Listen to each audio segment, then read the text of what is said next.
Ben de bıçaklandım yüzüme kadar yemedim. Vardı o. Hop. Yüzüne düşmez. Kay. Tuttun mu? Oh. Dur. Asta. Böyle çelez 360 gram alacağım bunu. Dişleyecek yok. İyi vereyim mi? Kandırayım. Yapılamadım. Ana. Kanada. Buna unatasın ha? Al tutup o milin de onu. Niye sonra alayım ben? Tutup aşağıya yani çıkar şey olur. Hop asta. Hop. Ayakkabı bilen tutadı az. Ayakkabı bilen. Hop. Ayakkabı bilen tutadı. Ayakkabı bilen tutkanda üstünden basasın ha. Ha bas üstünden.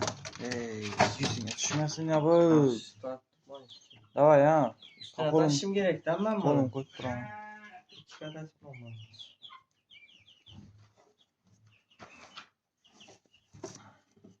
Gel davay.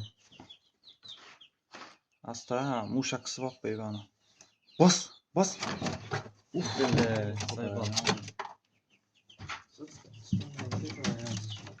Asta bir yerini kırdırma tutamam da. Ölecek olup attı ulan. Ayağına bas. Davay. Bas emeledin boldu aldın onu. Tut.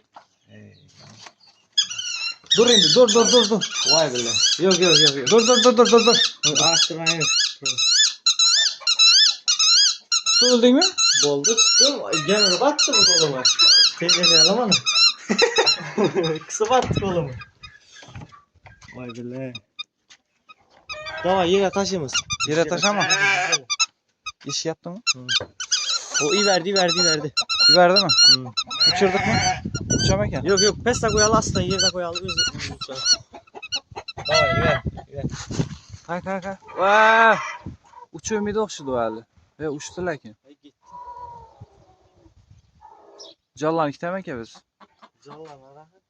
O. Yedim ahı. Akşam ben kolum iki yeni şunetta. Biz bu mesela tutup git edin de okula kalsın.